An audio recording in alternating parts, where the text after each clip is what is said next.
मेरे प्यारे देश मन की बात मध्ये संवाद साधतायत. की बात करता हूँ तो ऐसा लगता है जैसे आपके बीच आपके परिवार के सदस्य के रूप में उपस्थित हूँ।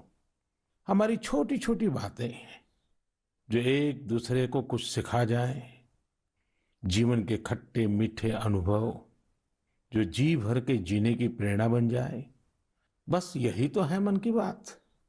आज 2021 की जनवरी का आखिरी दिन है। क्या आप भी मेरी तरह ये सोच रहे हैं कि अभी कुछ ही दिन पहले तो 2021 शुरू हुआ था? लगता ही नहीं कि जनवरी का पूरा महीना बीत गया है। समय की गति इसी को तो कहते हैं। कुछ दिन पहले की ही तो बात लगती है जब हम एक दूसरे को शुभकामनाएं दे रहे थे। फिर हमने लोहड़ी मनाई, मकर संक्रांति मनाई, पोंगल, बिहू मनाया। देश के अलग अलग हिस्सों में त्योहारों की धूम रही। 23 जनवरी को हमने नेताजी सुभाष चंद्र बोस के जन्मदिन को पराक्रम दिवस के तौर पर मनाया और 26 जनवरी को गणतंत्र दिवस की शानदार परेड भी देखी। राष्ट्रपति जी द्वारा संसद के संयुक्त सत्र को संबोधन के बाद बजट सत्र भी शुरू हो गया है। इन सभी के बीच एक और कार्य हुआ जिसका हम सभी को बहुत इंतजार रहता है। ये है पद्म पुरस्कारों की घोषणा। राष्ट्र ने असाधारण कार्य कर रहे लोगों को उनकी उपलब्धियां और मानवता के प्रति उनके योगदान के लिए सम्मानित किया। इस साल भी पुरस्कार पाने वालों में वे लोग शामिल हैं जिन्होंने अलग अलग क्षेत्रों में बेहतरीन काम किया है। अपने कामों से किसी का जीवन बदला है, देश को आगे बढ़ाया है। यानी जमीनी स्तर पर काम करने वाले अनसंग हीरोज को पद्म सम्मान देने की जो परंपरा देश ने कुछ वर्ष पहले शुरू की थी, वो इस बार भी कायम रखी गई है। मेरा आप सभी से आग्रह है कि इन लोगों के बारे में, उनके योगदान के बारे में जरूर जानें। परिवार में उनके बारे में चर्चा करें। देखिएगा सबको इससे कितनी प्रेरणा मिलती है। इस महीने क्रिकेट पिच से भी बहुत अच्छी खबर मिली। हमारी क्रिकेट टीम ने शुरुआती दिक्कतों के बाद शानदार वापसी करते हुए ऑस्ट्रेलिया में सीरीज जीती। हमारे खिलाड़ियों का हार्डवर्क और टीम वर्क प्रेरित करने वाला है। इन सब के बीच दिल्ली में 26 जनवरी को तिरंगा का अपमान देख देश बहुत दुखी भी हुआ। हमें आने वाले समय को नई आशा और नवीनता से भरना है। हमने पिछले साल असाधारण संयम और साहस का परिचय दिया। इस साल भी हमें कड़ी मेहनत करके अपने संकल्पों को सिद्ध करना है। अपने देश को और तेज गति से आगे ले जाना है। मेरे प्यारे देशवासियों, इस साल की शुरुआत के साथ ही कोरोना के खिलाफ हमारी लड़ाई को भी करीब करीब एक साल पूरा हो गया है। जैसे कोरोना के खिलाफ भारत की लड़ाई एक उदाहरण बनी है, वैसे ही अब हमारा वैक्सीनेशन प्रोग्राम भी दुनिया में एक मिसाल बन रहा है। आज भारत दुनिया का सबसे बड़ा कोविड वैक्सीन प्रोग्राम चला रहा है। आप जानते हैं और भी ज्यादा गर्व की बात क्या है?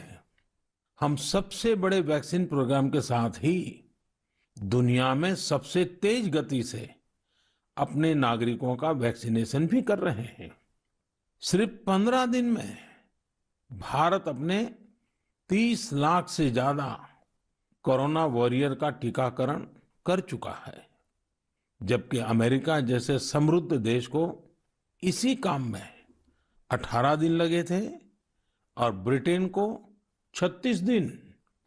साथियों, मेड इन इंडिया वैक्सीन आज भारत की आत्मनिर्भरता का तो प्रतीक है ही, भारत के आत्मगौरव का भी प्रतीक है। नमो ऐप पर यूपी से भाई हिमांशु यादव ने लिखा है कि मेड इन इंडिया वैक्सीन से मन में एक नया आत्मविश्वास आ गया है। मदुरई से कीर्ति जी लिखती हैं कि उनके कई विदेशी दोस्त उनको मैसेज भेजकर भारत का शुक्रिया अदा कर रहे हैं। कीर्ति जी के दोस्तों ने उन्हें लिखा है कि भारत ने जिस तरह कोरोना से लड़ाई में दुनिया की मदद की है, उससे भारत के बारे में उनके मन में इज्जत और भी बढ़ गई है। कीर्ति जी, देश का ये गौरवगान सुनकर मन की बात के श्रोताओं को भी गर्व होता है। आजकल मुझे भी अलग अलग देशों के राष्ट्रपति और प्रधानमंत्रियों की तरफ से भारत के लिए ऐसे ही संदेश मिलते हैं। आपने भी देखा होगा, अभी ब्राजील के राष्ट्रपति ने ट्वीट करके जिस तरह से भारत को धन्यवाद दिया है, वो देखकर हर भारतीय को कितना अच्छा लगा। हजारों किलोमीटर दूर दुनिया के दूर सुदूर कोने के निवासियों को रामायण के उस प्रसंग की इतनी गहरी जानकारी है, उनके मन पर गहरा प्रभाव है। ये हमारी संस्कृति की विशेषता है। साथियों, इस वैक्सीनेशन कार्यक्रम में आपने एक और बात पर अवश्य ध्यान दिया होगा। संकट के समय में भारत दुनिया की सेवा इसलिए कर पा रहा है क्योंकि भारत आज दवाओं और वैक्सीन को लेकर सक्षम है, आत्मनिर्भर है। यही सोच आत्मनिर्भर भारत अभियान की भी है। भारत जितना सक्षम होगा, उतनी ही अधिक मानवता की सेवा करेगा, उतना ही अधिक लाभ दुनिया को होगा। मेरे प्यारे देशवासियों, हर बार आपके ढेर सारे पत्र मिलते हैं। नमो ऐप और माय गॉव पर आपके मैसेजेस, फोन कॉल्स के माध्यम से आपकी बातें जानने का अवसर मिलता है। इन्हीं संदेशों में एक ऐसा भी संदेश है जिसने मेरा ध्यान खींचा। ये संदेश है बहन प्रियंका पांडे जी का। 23 साल की बेटी प्रियंका जी हिंदी साहित्य की विद्यार्थिनी है और बिहार के सिवान में रहती है। प्रियंका जी ने नमो ऐप पर लिखा है कि वो देश के 15 घरेलू पर्यटन स्थलों पर जाने के मेरे सुझाव से बहुत प्रेरित हुई थी। इसलिए 1 जनवरी को वो एक जगह के लिए निकली जो बहुत खास थी। वे जगह थी उनके घर से 15 किलोमीटर दूर देश के पहले राष्ट्रपति डॉक्टर राजेंद्र प्रसाद जी का पैतृक निवास। प्रियंका जी ने बड़ी सुंदर बात लिखी है कि अपने देश की महान विभूतियों को जानने की दिशा में उनका ये पहला कदम था। प्रियंका जी को वहां डॉक्टर राजेंद्र प्रसाद जी द्वारा लिखी गई पुस्तकें मिली, अनेक ऐतिहासिक तस्वीरें मिली। वाकई प्रियंका जी, आपका यह अनुभव दूसरों को भी प्रेरित करेगा। साथियों, इस वर्ष से भारत अपनी आजादी के 75 वर्ष का समारोह अमृत महोत्सव शुरू करने जा रहा है। ऐसे में यह हमारे उन महानायकों से जुड़ी स्थानीय जगहों का पता लगाने का बेहतरीन समय है जिनकी वजह से हमें आजादी मिली। साथियों, हम आजादी के आंदोलन और बिहार की बात कर रहे हैं तो मैं नमो ऐप पर ही की गई एक और टिप्पणी की भी चर्चा करना चाहूंगा। मुंगेर के रहने वाले जयराम विप्लव जी ने मुझे तारापुर शहीद दिवस के बारे में लिखा है। 15 फरवरी 1932 को देशभक्तों की एक टोली के कई वीर नौजवानों की अंग्रेजों ने बड़ी ही निर्ममता से हत्या कर दी थी। उनका एकमात्र अपराध यह था कि वे वंदे मातरम और भारत माँ की जय के नारे लगा रहे थे। मैं उन शहीदों को नमन करता हूँ और उनके साहस का श्रद्धापूर्वक स्मरण करता हूँ। मैं जयराम विप्लव जी को धन्यवाद देना चाहता हूँ। वे एक ऐसी घटना को देश के सामने लेकर आए जिस पर उतनी चर्चा नहीं हो पाई जितनी होनी चाहिए थी। मेरे प्यारे देशवासियों, भारत के हर हिस्से में, हर शहर, कस्बे और गांव में आजादी की लड़ाई पूरी ताकत के साथ लड़ी गई थी। भारत भूमि के हर कोने में ऐसे महान सपूतों और वीरांगनाओं ने जन्म लिया जिन्होंने राष्ट्र के लिए अपना जीवन न्योछावर कर दिया। ऐसे में यह बहुत महत्वपूर्ण है कि हमारे लिए किए गए उनके संघर्षों और उनसे जुड़ी यादों को हम संजो कर रखें और इसके लिए उनके बारे में लिखकर हम अपनी भावी पीढ़ियों के लिए उनकी स्मृतियों को जीवित रख सकते हैं। मैं सभी देशवासियों को और खास करके अपने युवा साथियों को आह्वान करता हूं कि ये देश के स्वतंत्रता सेनानियों के बारे में, आजादी से जुड़ी घटनाओं के बारे में लिखें। अपने इलाके में स्वतंत्रता संग्राम के दौर की वीरता की गाथाओं के बारे में किताबें लिखें। अब जबकि भारत अपनी आजादी के 75 वर्ष मनाएगा, तो आपका लेखन आजादी के नायकों के प्रति उत्तम श्रद्धांजलि होगी। यंग राइटर्स के लिए इंडिया 75 के निमित्त एक इनिशिएटिव शुरू किया जा रहा है। इससे सभी राज्यों और भाषाओं के युवा लेखकों को प्रोत्साहन मिलेगा। देश में बड़ी संख्या में ऐसे विषयों पर लिखने वाले राइटर्स तैयार होंगे जिनका भारतीय विरासत और संस्कृति पर गहन अध्ययन होगा। हमें ऐसी उभरती प्रतिभाओं की पूरी मदद करनी है। इससे भविष्य की दिशा निर्धारित करने वाले थॉट लीडर्स का एक वर्ग भी तैयार होगा। मैं अपने युवा मित्रों को इस पहल का हिस्सा बनने और अपने साहित्यिक कौशल का अधिक से अधिक उपयोग करने के लिए आमंत्रित करता हूं। इससे जुड़ी जानकारियां शिक्षा मंत्रालय की वेबसाइट से प्राप्त कर सकते हैं। मेरे प्यारे देशवासियों, मन की बात में श्रोताओं को क्या पसंद आता है, ये आप ही बेहतर जानते हैं। लेकिन मुझे मन की बात में सबसे अच्छा ये लगता है कि मुझे बहुत कुछ जानने, सीखने और पढ़ने को मिलता है। एक प्रकार से परोक्ष रूप से आप सबसे जुड़ने का अवसर मिलता है। किसी का प्रयास, किसी का जज्बा, किसी का देश के लिए कुछ कर गुजर जाने का जुनून, यह सब मुझे बहुत प्रेरित करते हैं, ऊर्जा से भर देते हैं। हैदराबाद के बोयिनपल्ली में एक स्थानीय सब्जी मंडी किस तरह अपने दायित्व को निभा रही है, ये पढ़कर भी मुझे बहुत अच्छा लगा। हम सब ने देखा है कि सब्जी मंडियां में अनेक वजहों से काफी सब्जी खराब हो जाती है। ये सब्जी इधर उधर फैलती है, गंदगी भी फैलाती है। लेकिन बोयिनपल्ली की सब्जी मंडी ने तय किया कि हर रोज बचने वाली इन सब्जियों को ऐसे ही फेंका नहीं जाएगा। सब्जी मंडी से जुड़े लोगों ने तय किया इससे बिजली बनाई जाएगी। बेकार हुई सब्जियों से बिजली बनाने के बारे में शायद ही आपने कभी सुना हो। यही तो इनोवेशन की ताकत है। आज बोयिनपल्ली की मंडी में पहले जो वेस्ट था, आज उसी से वेल्थ क्रिएट हो रही है। यही तो कचरे से कंचन बनाने की यात्रा है। वहां हर दिन करीब 10 टन वेस्ट निकलता है। इसे एक प्लांट में इकट्ठा कर लिया जाता है।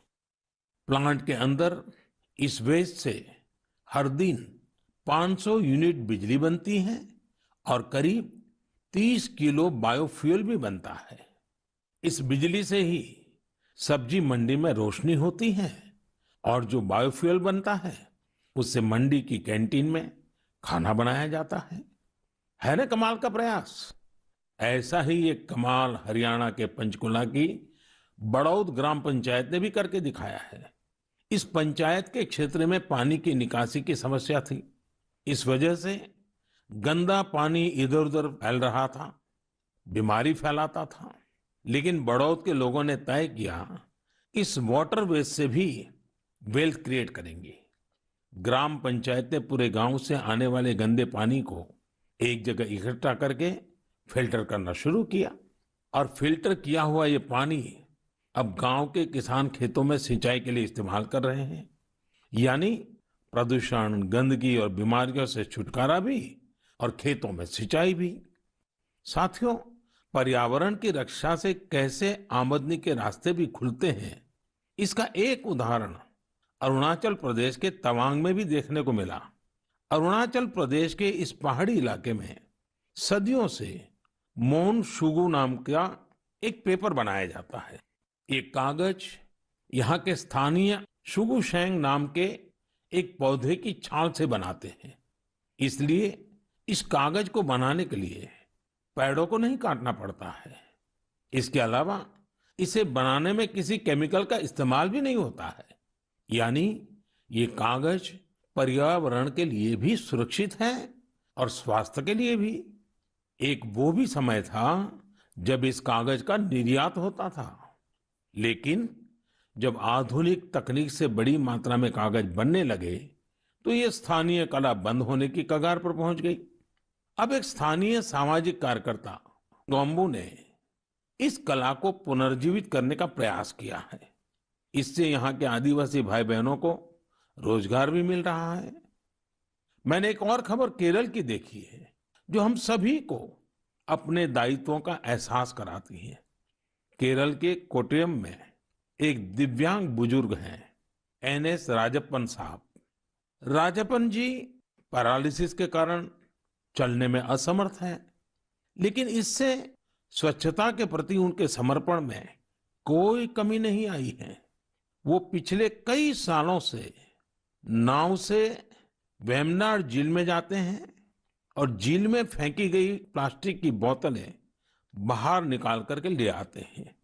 सोचिए, राजप्पन जी की सोच कितनी ऊंची है। हमें भी राजप्पन जी से प्रेरणा लेकर स्वच्छता के लिए जहां संभव हो अपना योगदान देना चाहिए। मेरे प्यारे देशवासियों, कुछ दिन पहले आपने देखा होगा, अमेरिका के सैन फ्रांसिस्को से बंगलुरु के लिए एक नॉन स्टॉप फ्लाइट की कमान भारत की 4 विमेन पायलट्स ने संभाली। 10,000 किलोमीटर से भी ज्यादा लंबा सफर तय करके ये फ्लाइट 225 से अधिक यात्रियों को भारत लेकर आई। आपने इस बार 26 जनवरी की परेड में भी गौर किया होगा, जहां भारतीय वायुसेना की 2 विमेन ऑफिसर्स ने नया इतिहास रच दिया है। क्षेत्र कोई भी हो, देश की महिलाओं की भागीदारी लगातार बढ़ रही है। लेकिन अक्सर हम देखते हैं कि देश के गांवों में हो रहे इसी तरह के बदलाव की उतनी चर्चा नहीं हो पाती। इसलिए जब मैंने एक खबर मध्य प्रदेश के जबलपुर की देखी तो मुझे लगा कि इसका जिक्र तो मुझे मन की बात में जरूर करना चाहिए। ये खबर बहुत प्रेरणा देने वाली है। जबलपुर के चिचगांव में कुछ आदिवासी महिलाएं एक राइस मिल में दिहाड़ी पर काम करती थी। कोरोना वैश्विक महामारी ने जिस तरह दुनिया के हर व्यक्ति को प्रभावित किया, उसी तरह ये महिलाएं भी प्रभावित हुई। उनकी राइस मिल में काम रुक गया। स्वाभाविक है कि इससे आमदनी की भी दिक्कत आने लगी, लेकिन ये निराश नहीं हुई। इन्होंने हार नहीं मानी। इन्होंने तय किया कि ये साथ मिलकर अपनी खुद की राइस मिल शुरू करेगी। जिस मिल में ये काम करती थी, वो अपनी मशीन भी बेचना चाहती थी। इनमें से मीना रहंगडाले जी ने सब महिलाओं को जोड़कर स्वयं सहायता समूह बनाया और सबने अपनी बचाई हुई पूंजी से पैसा जुटाया। जो पैसा कम पड़ा, उसके लिए आजीविका मिशन के तहत बैंक से कर्ज ले लिया। और अब देखिए, इन आदिवासी बहनों ने वही राइस मिल खरीद ली जिसमें वो कभी काम किया करती थी। आज वो अपनी खुद की राइस मिल चला रही हैं। इतने ही दिनों में इस मिल ने करीब 3 लाख रुपए का मुनाफा भी कमा लिया है। इस मुनाफे से मीना जी और उनकी साथी सबसे पहले बैंक का लोन चुकाने और फिर अपने व्यापार को बढ़ाने के लिए तैयारी कर रही हैं। कोरोना ने जो परिस्थितियां बनाई, उससे मुकाबले के लिए देश के कोने कोने में ऐसे अद्भुत काम हुए हैं। मेरे प्यारे देशवासियों, अगर मैं आपसे बुंदेलखंड के बारे में बात करूं तो वो कौन सी चीजें हैं जो आपके मन में आएगी? इतिहास में रुचि रखने वाले लोग इस क्षेत्र को झांसी की रानी लक्ष्मीबाई के साथ जोड़ेंगे। वहीं कुछ लोग सुंदर और शांत ओरछा के बारे में सोचेंगे। कुछ लोगों को इस क्षेत्र में पड़ने वाली अत्यधिक गर्मी की भी याद आ जाएगी। लेकिन इन दिनों यहाँ कुछ अलग हो रहा है जो काफी उत्साहवर्धक है और जिसके बारे में हमें जरूर जानना चाहिए। पिछले दिनों झांसी में 1 महीने तक चलने वाला स्ट्रॉबेरी फेस्टिवल शुरू हुआ। हर किसी को आश्चर्य होता है, स्ट्रॉबेरी और बुंदेलखंड, लेकिन यही सच्चाई है। अब बुंदेलखंड में स्ट्रॉबेरी की खेती को लेकर उत्साह बढ़ रहा है।